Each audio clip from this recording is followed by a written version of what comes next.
Welcome to the news desk at 3 on NTA News 24. We're live in Abuja. I'm Comfort Amodu.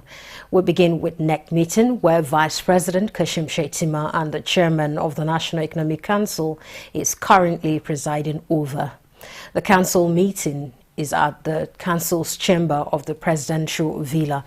State House correspondent Abdurrahman Jibrila reports that the meeting, which is the 149th and the second in the year 2025, has state governors and other stakeholders to discuss and come up with robust solutions for national development.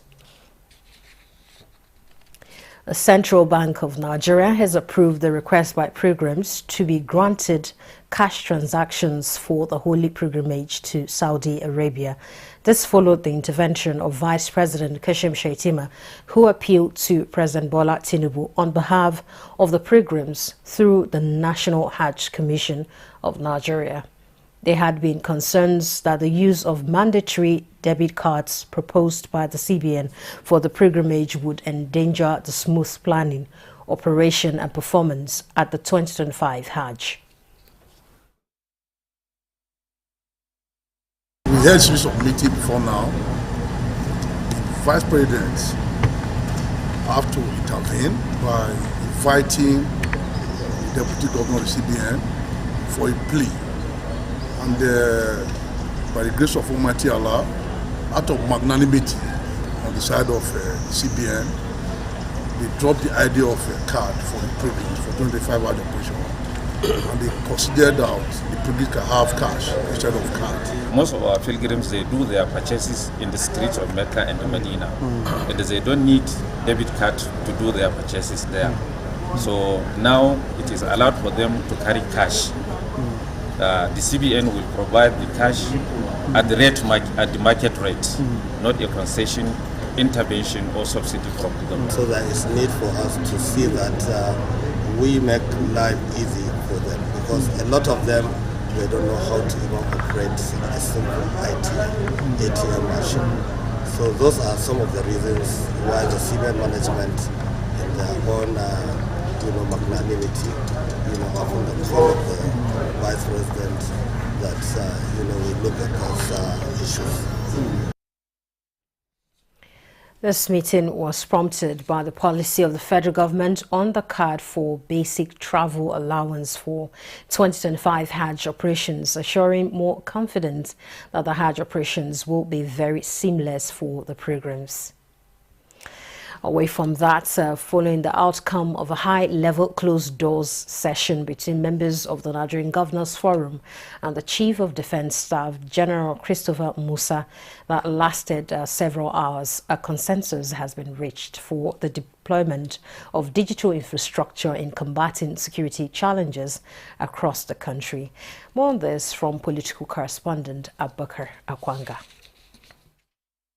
Security challenges in parts of the country have remained a burning issue of national concern, and to frontally address the problem, the Nigerian Governors Forum is backing the deployment of digital infrastructure proposed by the Chief of Defense Staff, General Christopher Musa. The project envisions the phased deployment of advanced technology and infrastructure to improve surveillance, crisis management, and public safety.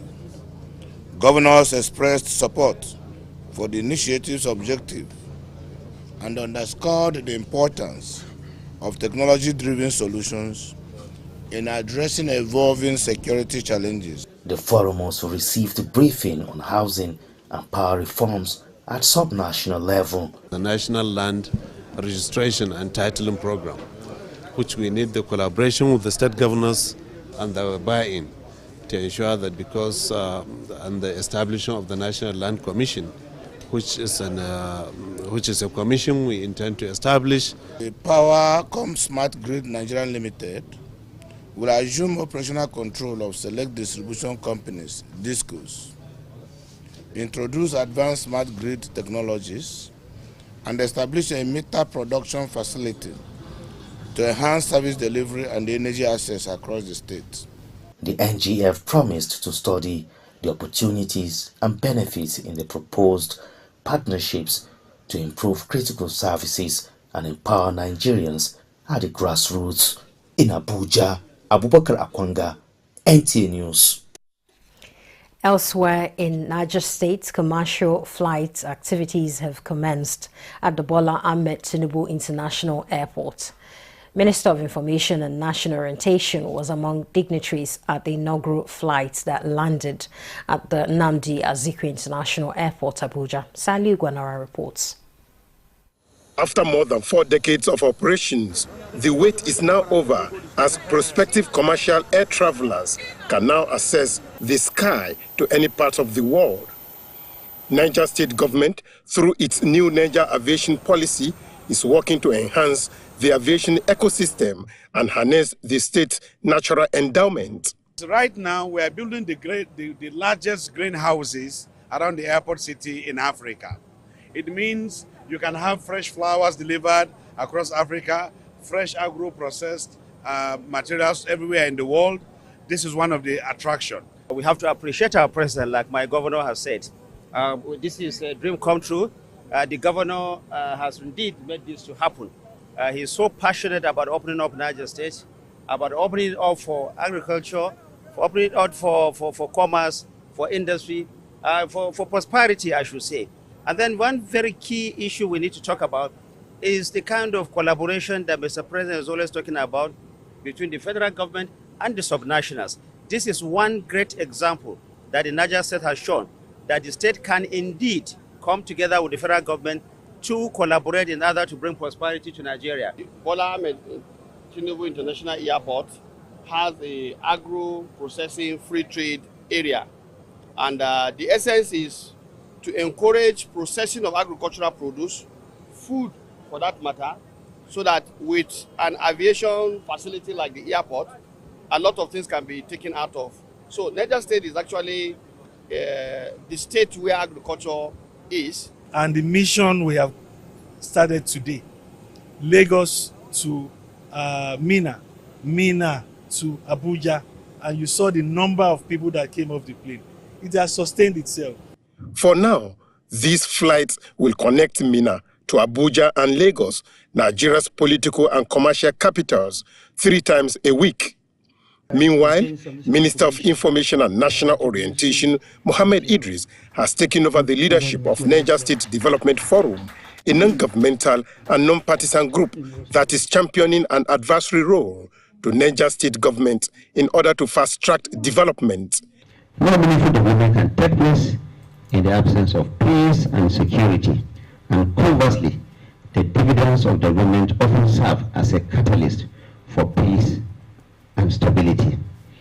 I want to share with the chairman of this forum that the Niger State government has already started work in progress to develop a 50-year long-term plan, 30-year mid-term plan, and a 10-year short-term plan. Niger State Governor Mohammed Umaru Bago inaugurated the forum and assured to sustain efforts towards building a new Niger State. In Abuja, Salihu Abdullahi Gwanara, NTA News. Nigerians' economic leadership delivered a strong message of reform and opportunity to global investors on the sidelines of the IMF and World Bank spring meetings in Washington, D.C. Finance Minister Wale Edun and Central Bank Governor Olayemi Cardoso led the charge with the message that Nigeria is open for business, with reforms laying the groundwork for sustainable growth and renewed global partnerships. Lydia Sampson was there.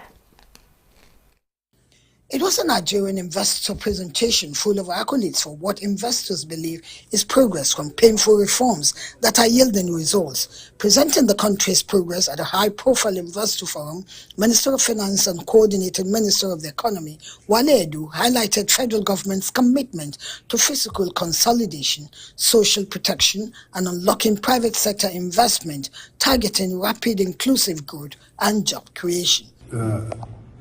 Initiatives, policies, and structural reforms to get to 7% per annum growth, because it is at that level that you begin to lift a substantial number of Nigerians out of poverty. Mr. President made oil production at about 1.23 million barrels per day. Increased it all the way up to nearly 1.8% right now, so that there's a wholesale change at the NNPC, which with a mandate to increase oil production, to reduce costs.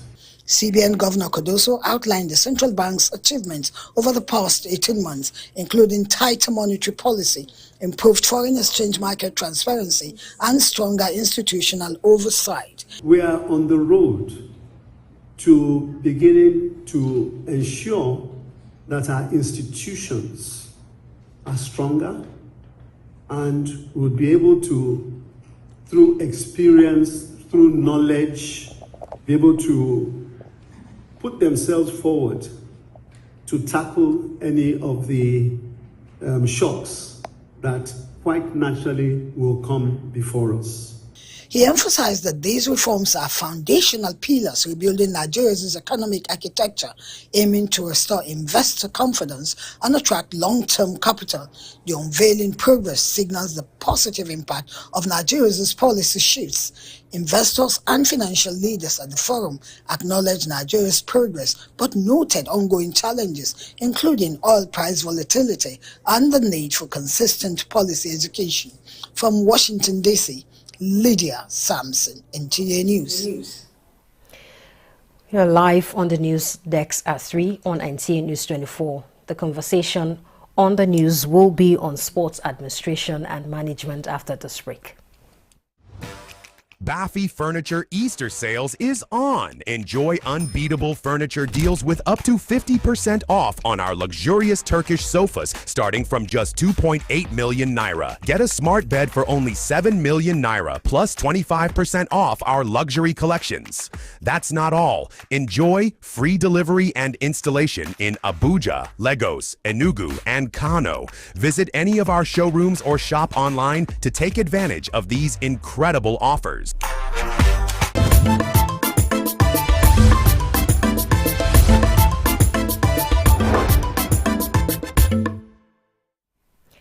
The Chairman, National Sports Commission, Shehu Diko, says the Commission is prioritizing domestic sporting activities over international competitions. Diko, who was speaking on NTA's Good Morning Nigeria, emphasized that the shift is to revitalize the sector and ensure sports participants are thoroughly prepared for competitions. Let's get more on this from Ekemini Williams. Record-breaking moments to recurring missteps, 2024 proved to be a mixed bag for Nigerian sports. While the nation had its share of celebration, the same old shadows loomed: poor management, funding gaps, inadequate facilities, and the stain of doping scandals. But there's a wind of change, and Shehu Diko, Chairman of the National Sports Commission, says the game plan is being rewritten. But he has shown the first step that sports is being taken very seriously. The budget have jumped over 300% from what was used to be before. Okay. And clearly, it's not just monies to go and spend in programs and competitions. No, those monies are targeted the right infrastructures.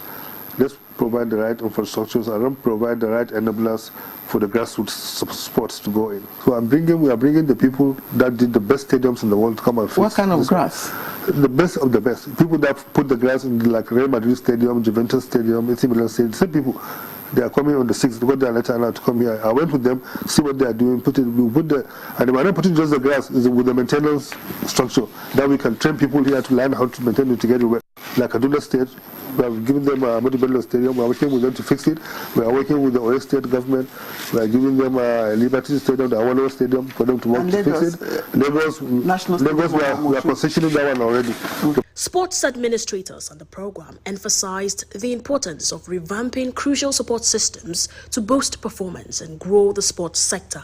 This includes providing athletes with access to sports psychologists, enhancing incentives, and creating favorable environment that attracts investors to the sector. Let government allow the private sector to run sport in our nation. The performance of the athletes is the last bit of all the planning, the trainings, the practice sessions. That's the last bit. The National Sports Commission chairman noted that the commission has scheduled the sports festival calendar for November and December. This event promises to be a highlight of the country's sporting calendar, bringing together athletes, sports enthusiasts, and communities nationwide. In Abuja, Ekemini Williams, NTA News. And still on Good Morning Nigeria, political analyst George Agbaki expressed confidence that the recent waves of defections, including Delta State Governor's switch from PDP to the APC, could be attributed to the perceived success of President Tinubu's renewed hope agenda. He says the agenda's positive impact is likely attracting politicians to the ruling party, potentially destabilizing opposition parties ahead of the 2027 elections. And in this case, it's not only the governor that is defecting. The entire political structure of Delta State PDP is going to APC. But the point is this. I see this as a validation of the renewed hope agenda of President Bola Ahmed Tinubu, and truly is a testament that his policies are working. When you talk about the NEL Fund, you talk about the CNG, you talk about the electricity reforms, and a whole lot. And I'm very happy that the president met with the security chiefs, was it yesterday or a couple of days ago, and hammered on the issue of insecurity in Benue State and Plateau State. And more than 200 residents of Barnawa suffering from various illnesses have been treated during a one-day free medical outreach organized by the Federal Neuropsychiatric Hospital in Kaduna. You're still watching the news desk on NTA News 24. Time now to recap the news. Vice President Kashim Shettima presiding over ongoing National Economic Council meeting.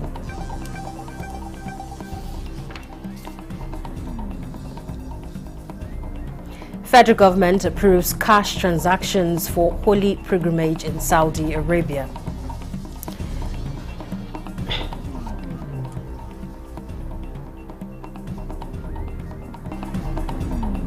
Political analysts attribute waves of defections from opposition to ruling political party to success of renewed hope agenda. Provide the right infrastructures and provide the right enablers for the grassroots sports to go in.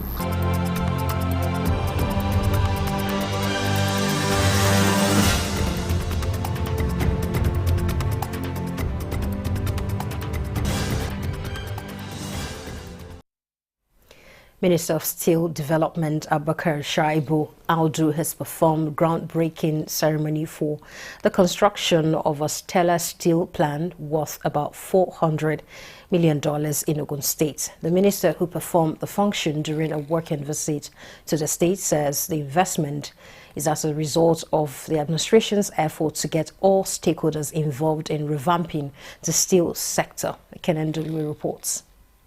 The steel plant, a private sector project, is expected to produce hot-rolled coil, reducing Nigeria's $4 billion annual steel import bill, strengthening the nation's foreign exchange. The minister reiterated that federal government is keen on encouraging private sector players as a means of getting Nigeria to harness potentials in the sector. Shuaibu Abubakar Audu notes that steel is the backbone of Nigeria's industrialization as federal government targets a $1 trillion economy by 2030.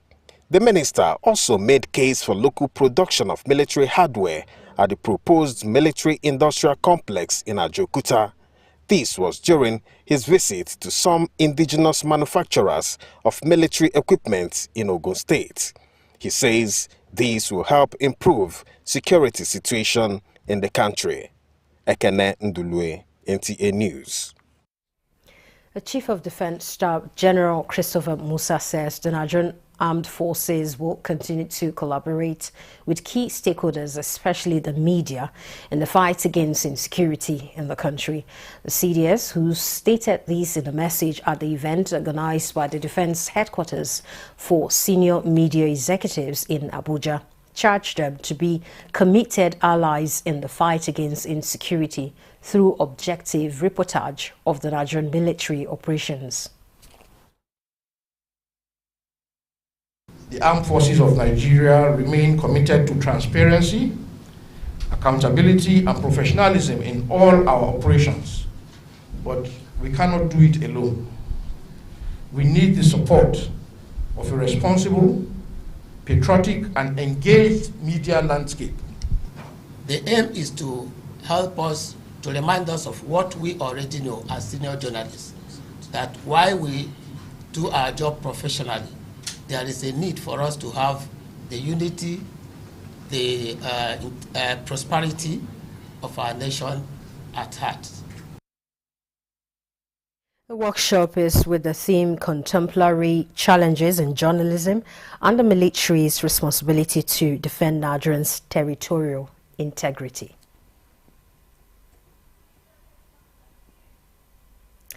All right, let's bring you our earlier reports of the medical outreach in Kaduna for more than 200 residents of Barnawa suffering from various illnesses that have been treated during a one-day free medical outreach organized by the Federal Neuropsychiatric Hospital in Kaduna.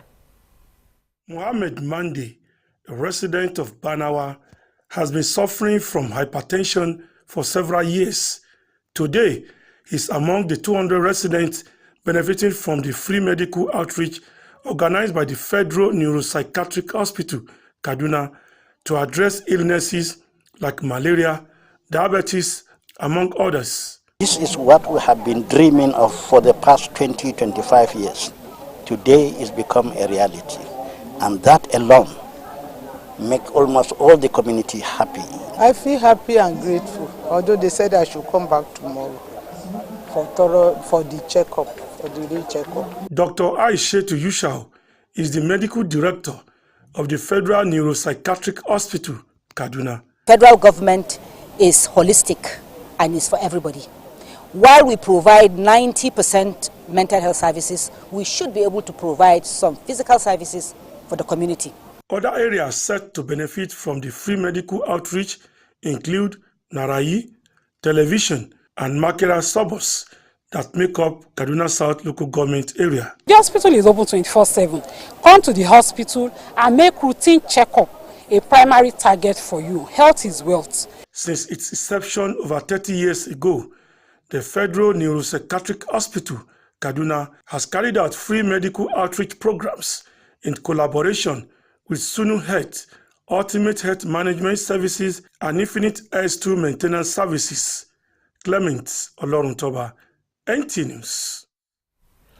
President Bola Tinubu sends his condolences to the family of renowned professor of sociology Beatrice Olufunmilayo Oloruntimei, who passed away at 82. President Tinubu describes Professor Oloruntimei's widow of Benjamin Olatunji Oloruntimei and a professor of history as a trailblazer whose life was defined by service, pursuit of knowledge, and devotion to God Almighty. She was a pioneering alumni of University of Ife, now Obafemi Awolowo University. She earned a degree in economics with a specialty in sociology and later a master's in sociology from the University of Ibadan.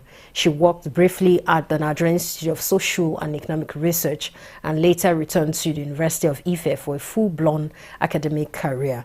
In a statement, the president says she's a profound mastery of social change and the dynamics of human behavior underscored her staunch advocacy for the rights of women and the underprivileged, a cause to which she remained committed to until her death. And with that, we conclude the news. Many thanks for watching. I am Comfort Amodu.